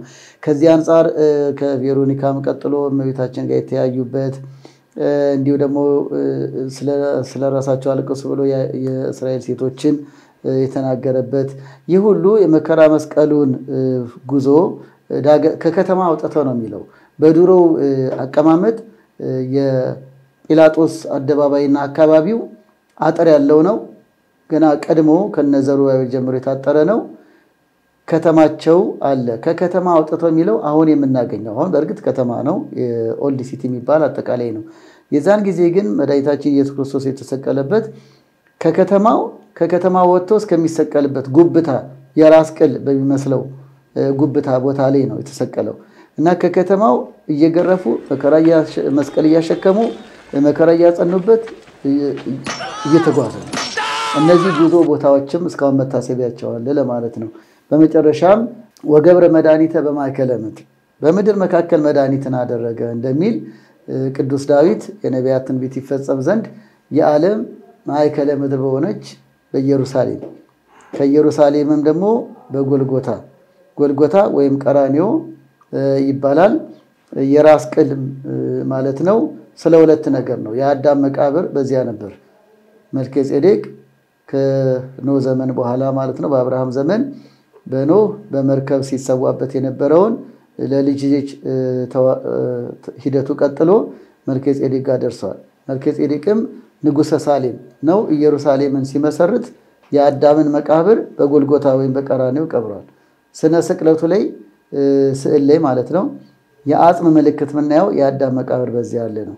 ጌታችን ዳግማዊ አዳም መሆኑን ለማሳየት አዳምን ለማዳን መገለጡ በተዋህዶ መገለጡን ለማሳየት የአዳም መቃብር ላይ ነው የተሰቀለው። እርሱ ባወቀ እንግዲህ እነሱ መከራ እያጸኑበት እስከ ቀራንዮ ደረሰ። በዚያም ደግሞ 6 ሰዓት ላይ ተአምራት በሰማይ በምድርም ተፈጸሙ። ፀሐይ ጨለመ፣ ጨረቃ ደም ሆነች፣ ከዋክብት ረገፉ፣ መቃብራት ተከፈቱ፣ የቤተ መቅደስ መጋረጃ ለሁለት ተሰነጠቀ። ይህ ሁሉ በሰማይንም በምድርም ተአምራት ተፈጸመ። በ9 ሰዓት ላይም ቅድስት ነፍሱን ከክቡር ስጋው በፈቃዱ ለየ። አስቀድሞ ተሰውሮበት የነበረ ያላወቀ ጠላት ዲያብሎስ ነፍስ አገኘው። ነፍሳትን ሁሉ እያሰርክ ወደ ሲኦል ማስረው ብሎ ተግባሩን ይፈጽም ነበር። አሁንም እርሱ አምላኬ አምላኬ ሲል ክብር ይግባውና ሎቱ ስብሐት ሩቅ ብእሲ መስሎት ለአቅርቦተ ሰይጣን ቀረበ። ነፍስ አገኘው ብሎ ሲቀርብ በእሳት ሳንጀር በነፋስ አውታር ጠርቆ አስወግዶታል። የጽሕፈት ደብዳቤያችን ተደመሰሰ፣ እርሱም አስሮ አስወገደው። እንዲህ እያለ በኤፌሶን ምዕራፍ 2 ላይ በቆላሴስ ምዕራፍ 1 እና ምዕራፍ 2 ላይ የሚናገሩ የመጽሐፍ ቅዱስ ሐሳቦች በመስቀሉ ሰላም አደረገ የሚለው ያ ሰላም ሲነሳ የነበረው የአዳም ልጅ ሲቆራኝ የነበረው ዲያብሎስ የታሰረው በቀራንዮ ነው። ይህም በ9 ሰዓት ነው። እርሱን አሰረው። ኃይለኛው ካልታሰረ ታሳሪዎችን ማውጣት አይቻልም። ቀድሞ እንዳስተማረው ሰዎች ላይ ኃይለኛ ነኝ ብሎ ሲቆራኝ የነበረው ጠላት ዲያብሎስ በመስቀል ላይ ክብር ይግባውና መድኃኔዓለም ኢየሱስ ክርስቶስ አሰረው። በአካለ ነፍስ ወደ ሲኦል ወረደ። ሰላም ለእናንተ ይሁን ብሎ ለአዳም ልጆች ሰላም ሰበከ፣ ወደ ገነትም አሸጋገረ። ወደ ቀራንዮ ስንመለስ በ11 ሰዓት ላይ ዮሴፍና ኒቆዲሞስ ስጋውን ይሰጣቸው ዘንድ ተማጸኑ። እነርሱም ጌታችንን ፈቅዶላቸው እድለኞች ናቸው። የጌታችንን ስጋ ቅዱስ ቅዱስ ቅዱስ እያሉ ገነዙ። በመቃብርም አኖሩት። ከዚህ በኋላ ነገረ ትንሣኤው የሚታሰብበት ነው። በሰላም ያደርሰን።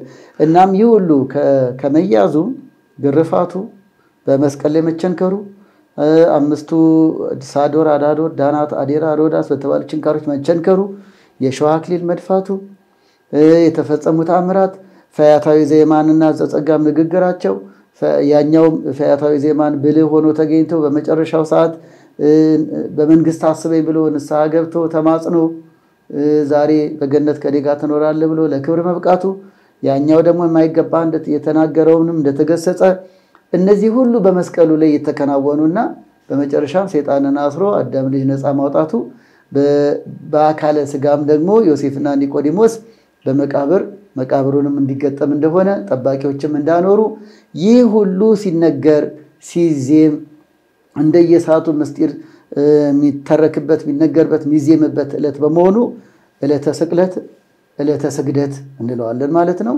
እየተሰገደ ይዋላል።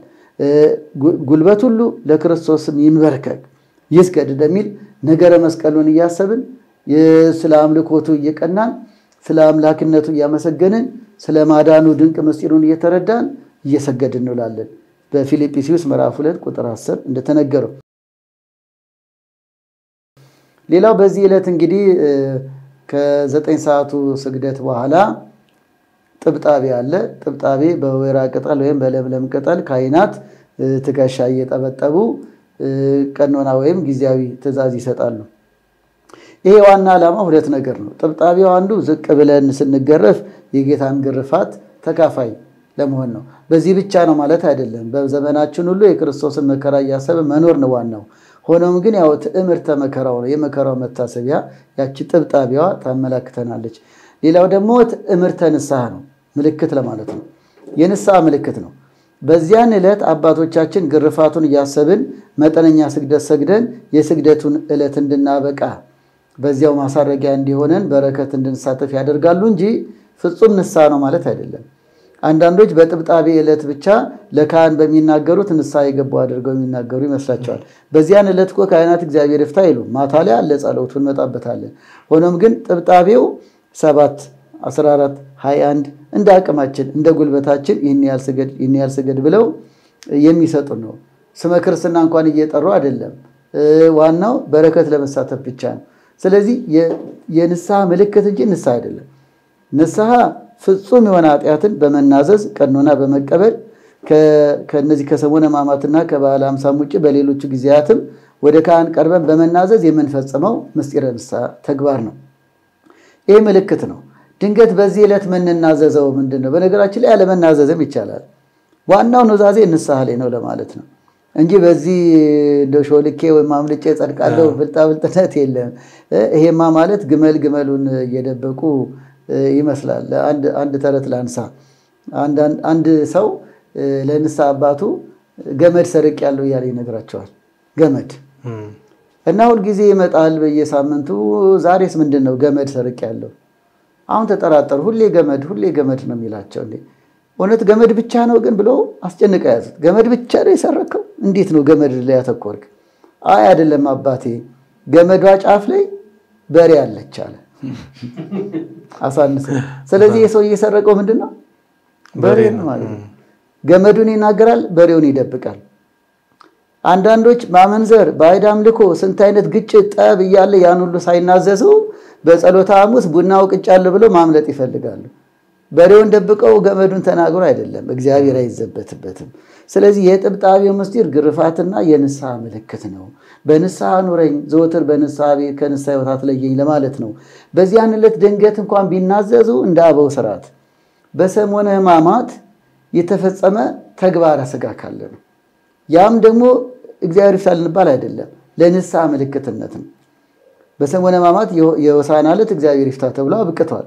ሆኖም ግን ከዛ በኋላ ለሥጋ ፈቃድ አድልቼ በአግባቡ ያልሰገድኩ እንደሆነ በአግባቡ ጾም ያልጠበቅኩ እንደሆነ እንደዚህ አይነት መጠነኛ ጉዳዮች ለምሳሌ ከኑሮ ውጣ ውረድ አንፃር ማስፈጨት፣ መውቀጥ የመሳሰለው ነገሮችን ኑሮ አስገድዷቸው ድንገት አከናውነው እንደሆነ ለትህትና ጠንከር ያሉ ለምሳሌ በሰሙነ ሕማማት ሩካቤ ቢፈጽሙ በዚህ ጊዜ ኑዛዜ አይደለም፣ ለብቻው ቀኖና የሚያሰጥ ነው።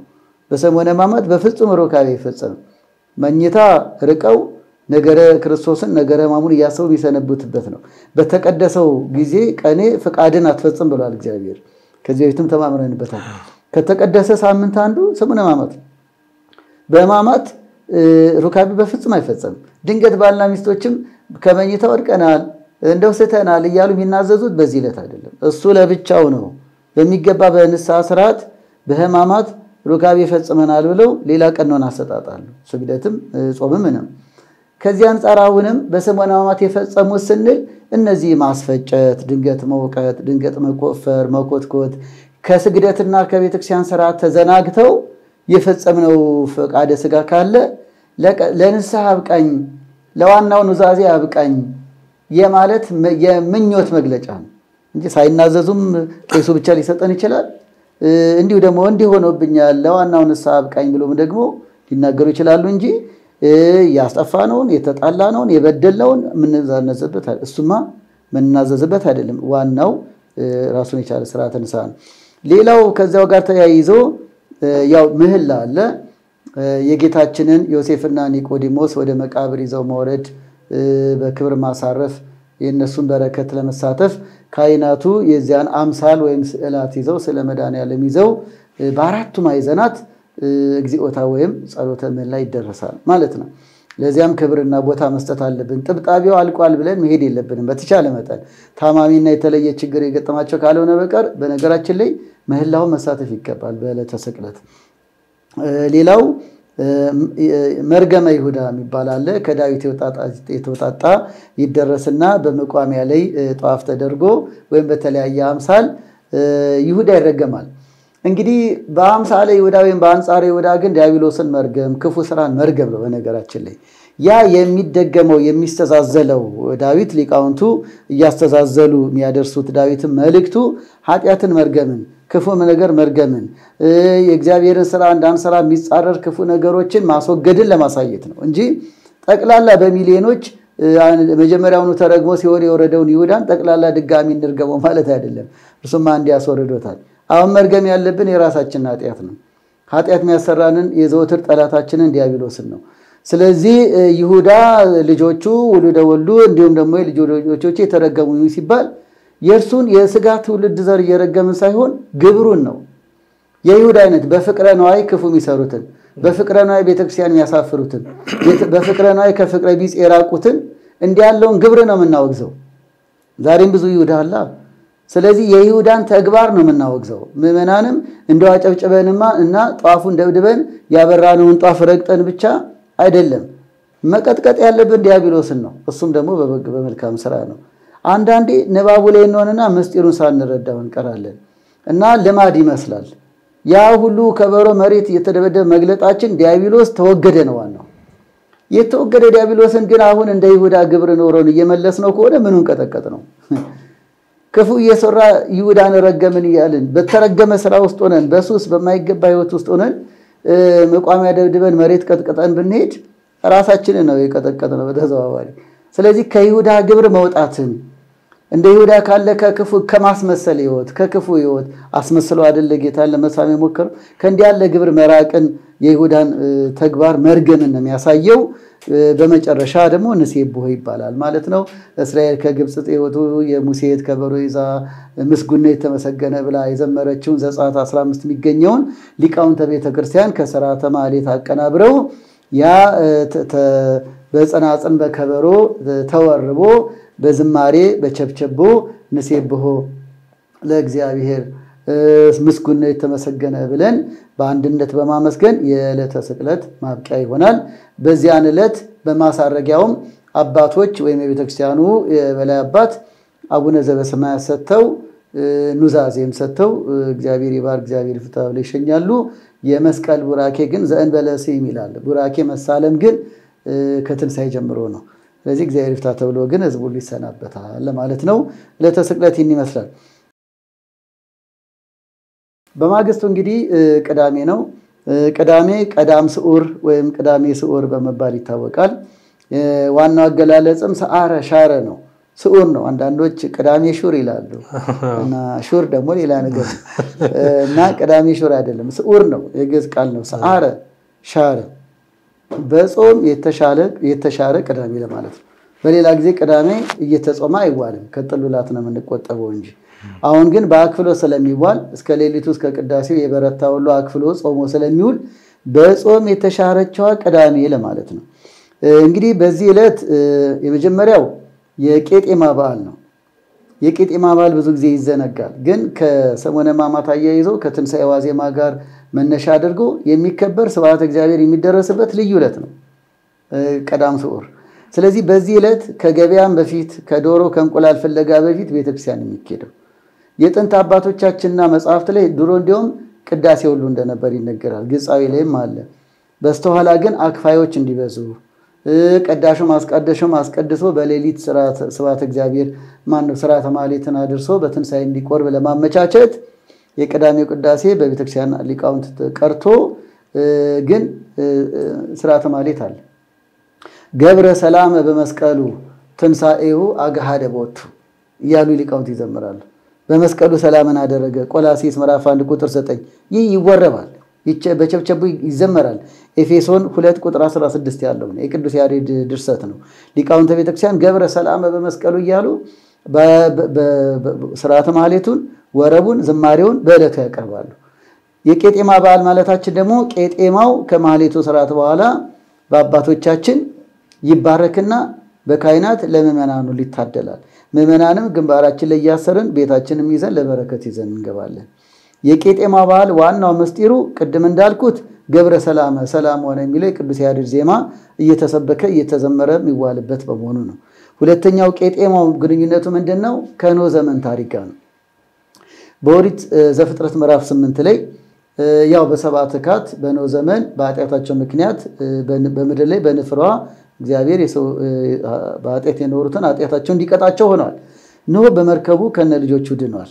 ኖህ በመርከብ ቆይታው በኋላ ለእግዚአብሔር በአዳም አጽም ላይ መስዋዕት እያቀረበ ከእንስሳት 2 ሆነው እርሱም ቤተሰቦቹ 8 ሆነው ቆይተዋል።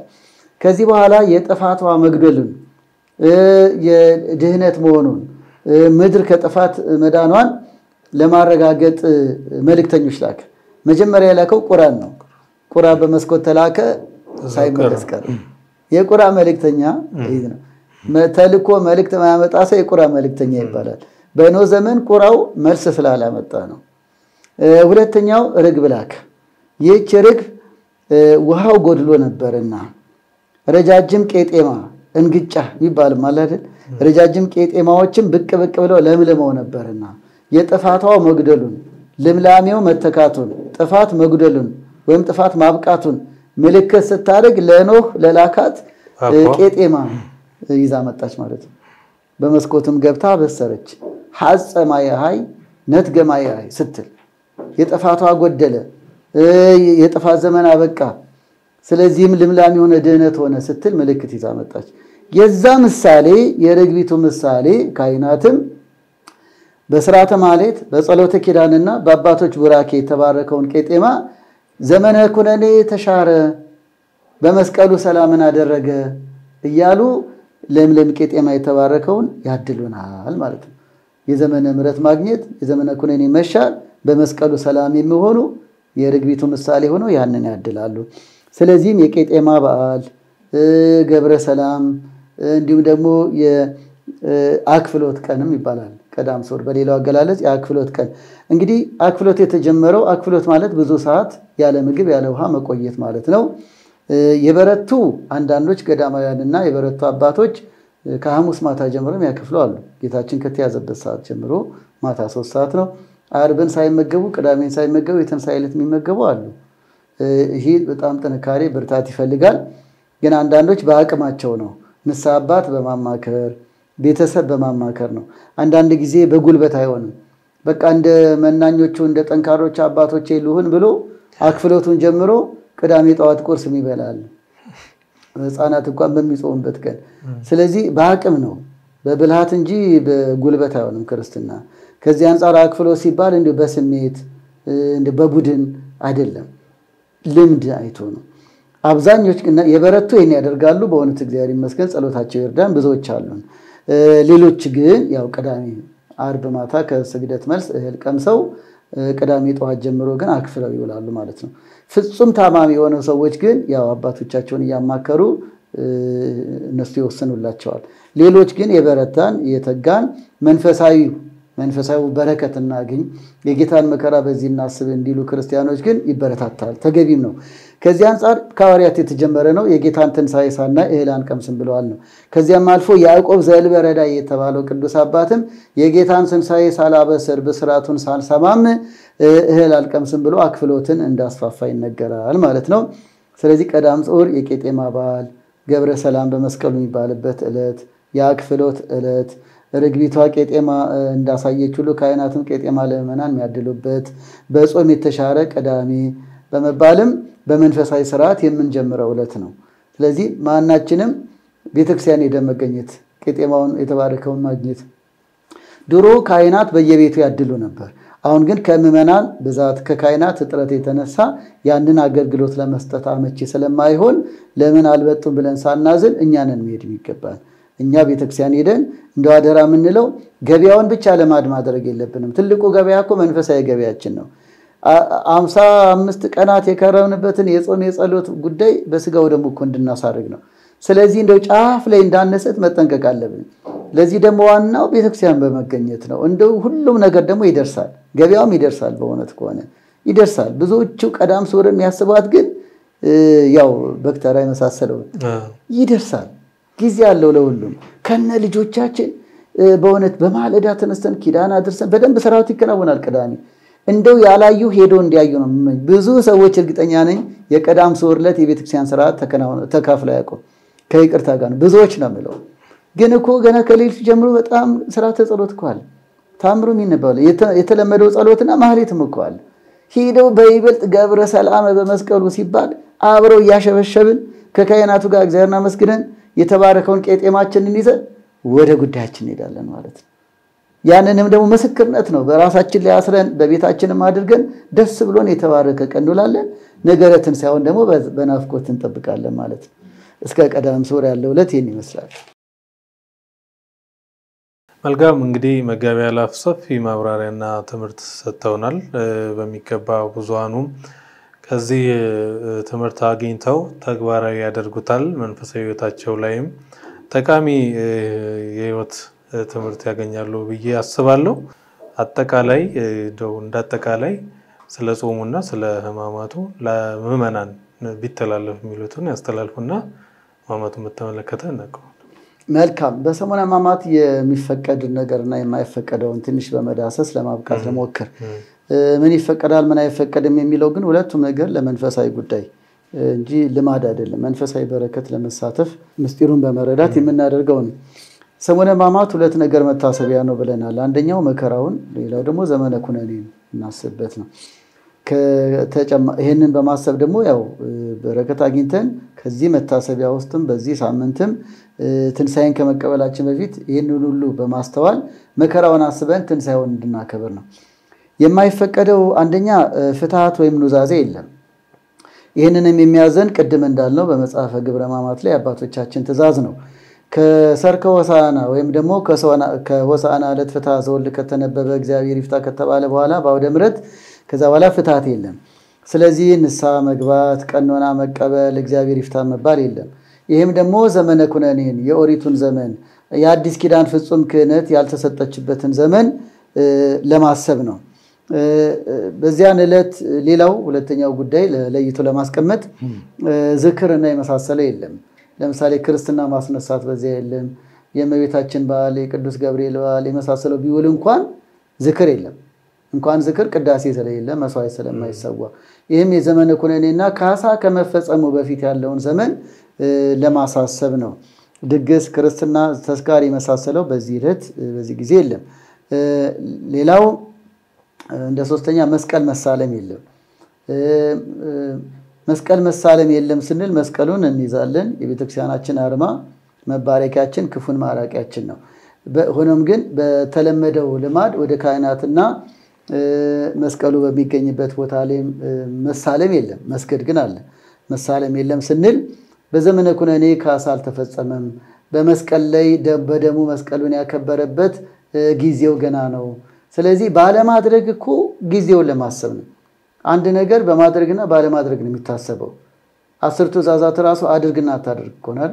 ሰንበትን አክብር አድርግ ነው። አትመኝ ደግሞ አታድርግ። ስለዚህ የሆኑ ትእዛዛዊ ጉዳዮች በማድረግና ባለማድረግ የሚከናወን ነው።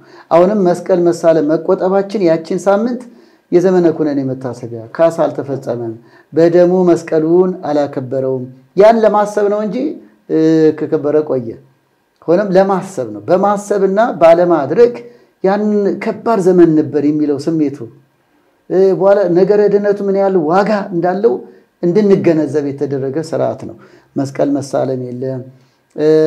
ማማተብም እንደዛው ድንገት ቤተክርስቲያን ስንሳለም ስዕላ ስንሳለም ብናማትብ እንደው ኃጢአት ሰራን ቀኖና ይሰጣል ማለት አይደለም።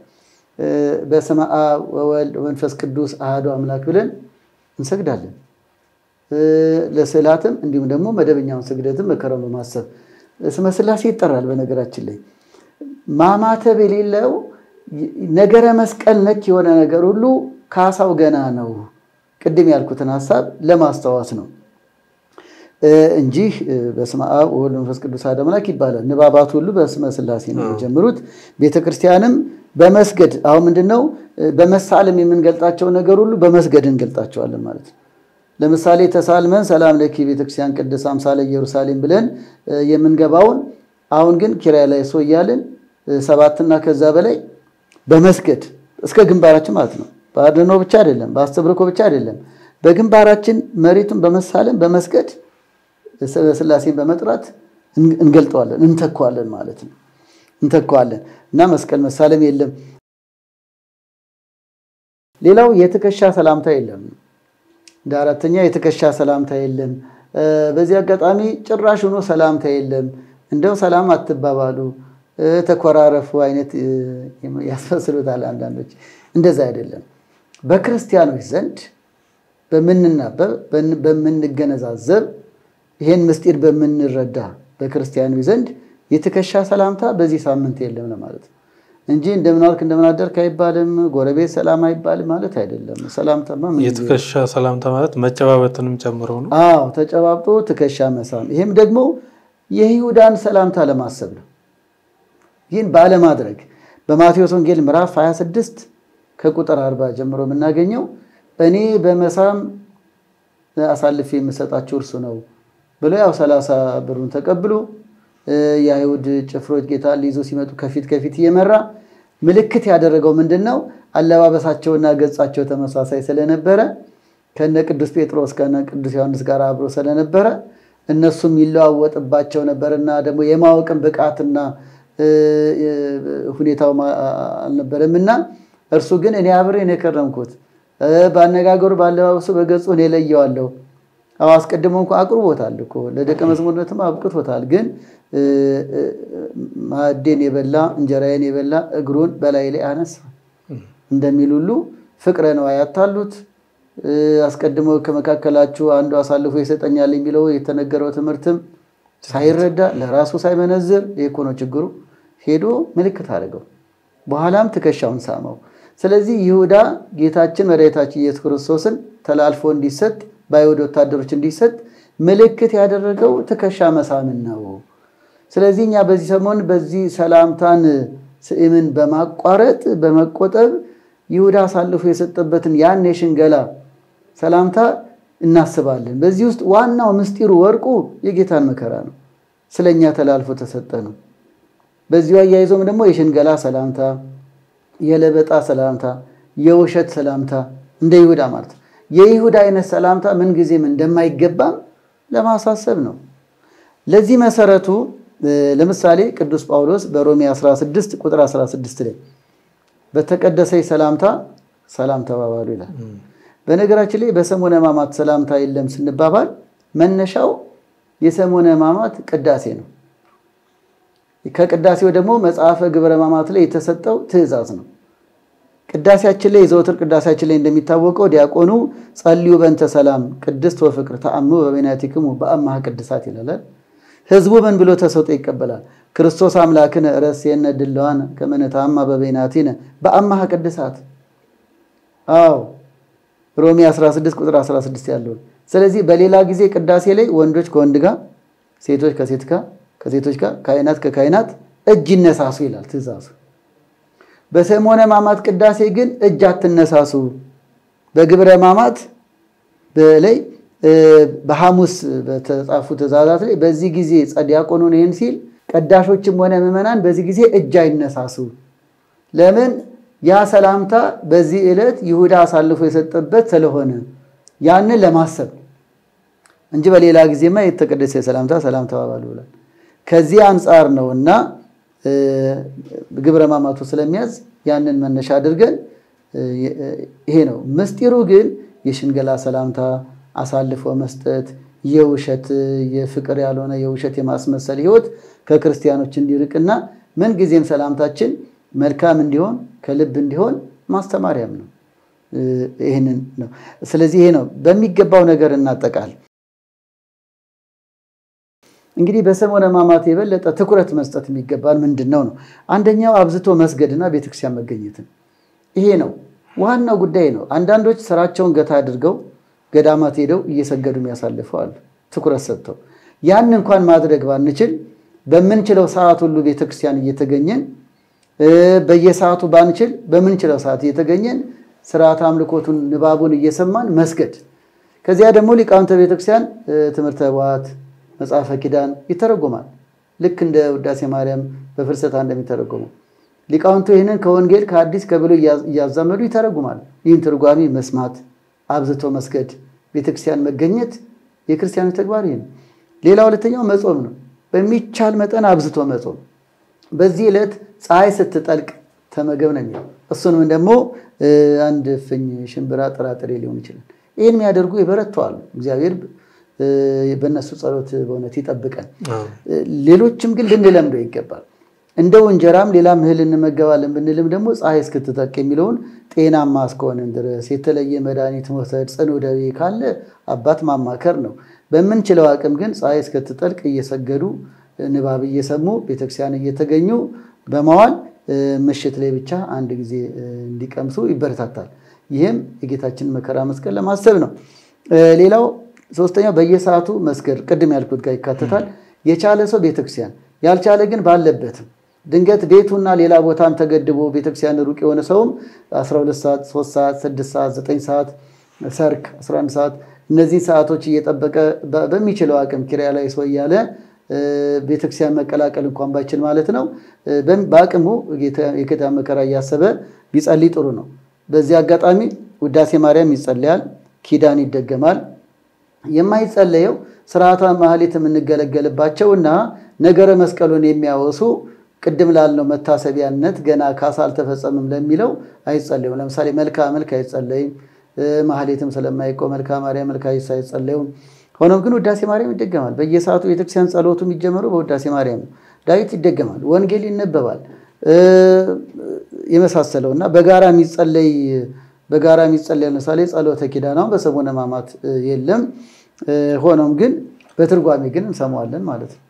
ከዚህ አንፃር ምዕመናንም ምን ይጸለያል ምን አይጸለይ የሚለውን ወደ አባቶች እየሄዱ እንዲጠይቁ።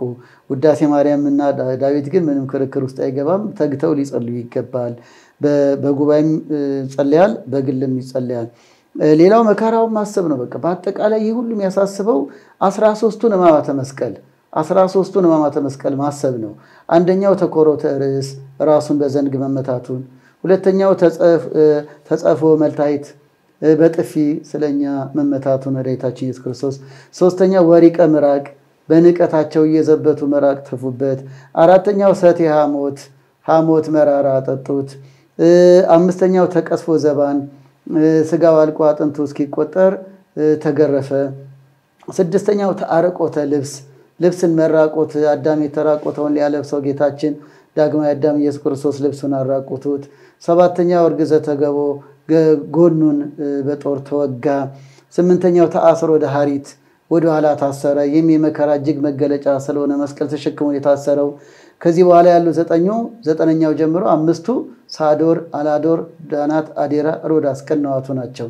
አንዳንድ ቦታ ስያሜያቸው ሊቀያየር ይችላል። ያም ሆነ ግን በብሉይም በአዲስም እንደተጻፈው ጌታችን በተግባር የተቀበለውን እነዚህን 13ቱ ሕማማተ መስቀል እያሰቡ ስለኔ ነው ይህን መከራ የተቀበልከው እያሉ እያሰቡ ከዚህ የሚበልጥ ፍቅር የለም ብሎ እንዳስተማረን ራሱን ስለ በጎቹ አሳልፎ ከመስጠት በላይ ስለ ወዳጆቹ ስለዚህ ይሄን እያሰቡ መዋል ነው። ሐሙስ ደግሞ የተዘጋጀ ሁሉ ስጋው ደግሞ ተቀብሎ መዋል ነው። አጠቃላይ መከራውን እያሰቡ እየጸለዩ አብዝተው እየጾሙ አብዝተው እየሰገዱ ከማህበራዊና ከተለያዩ ከፈቃደ ስጋ ጉዳዮች ባልና ሚስትም ከምኝታ ተቆጥበው ከስራቱ ሩካቤ ተቆጥበው ሌሎችም ከተለያየ የማይገባ ልማድ በዚህ አጋጣሚ ለለውጥ ምክንያት እንዲሆን ለትንሳኤ ልቦና ምክንያት እንዲሆን ከተለያዩ አጓጉል ልማዶች ከአመጋገብ ከመጠጥ ከተለያዩ ሱሶች ገታ ብሎ የክርስቶስን መከራ እያሰቡ ፈቃደ ስጋን ለፈቃደ ነፍስ እያስገዙ ለለውጥ ምክንያት አድርገው ትንሳኤን እንዲቀበሉት ነው ቤተክርስቲያን የሰራችው ስርዓት። ይሄ ልማዳዊ አይደለም፣ የህይወት ሰሞን ነው፣ የህይወት ነው፣ ባህላዊ ስርዓት አይደለም። ይሄ ሃይማኖታዊ ነው፣ ለለውጥ ነው። ስለዚህ ከክፉ ርቀን መንፈሳዊውን አሳድገን ትንሳኤ ዘጉባኤ አግኝተን በትንሳኤ ዘጉባኤ ለቀኝ ቁመት እንዲያበቃን የሚያበቃ ስራ ሰርተን እንድናከብረው ስለሆነ ምስጢሩ ይሄንን ምስጢሩን በመረዳት ሰሙነ ሕማማትን ልናሳልፍ ይገባል እላለሁ። እግዚአብሔር ከሁላችን ጋር ይሁን። ለብርሃነ ትንሣኤው በሰላም ያደርሰን። የተከበራችሁና የተወደዳችሁ የመንክር ሚዲያ ተመልካቾች እንግዲህ ከመጋቢ አላፍ ቀሲስ ፋሲል ታደሰ ሕማማትን በተመለከተ ልዩ ማብራሪያ ወይንም ደግሞ ትምህርት አግኝተናል። ይህን ሰምተን ደግሞ ተግባራዊ ማድረግ የሁላችን ድርሻ ይሆናል። በሌሎች ዝግጅቶች በሌሎች ሐሳቦች ላይ በቀጣይ እስከምንመለስ ድረስ ቸር ይቆየን። መልእክቱ ለብዙዎች እንዲደርስና ብዙዎች እንዲማሩበት ቁም ነገር ያለው ትምህርት እንዲሁም ወቅታዊ ነገር ስለሆነ ሼር እያደረጋችሁ ለሌሎችም አጋሩ። ስለነበረን ቆይታ ሁሉ እግዚአብሔር የተመሰገነ ይሁን።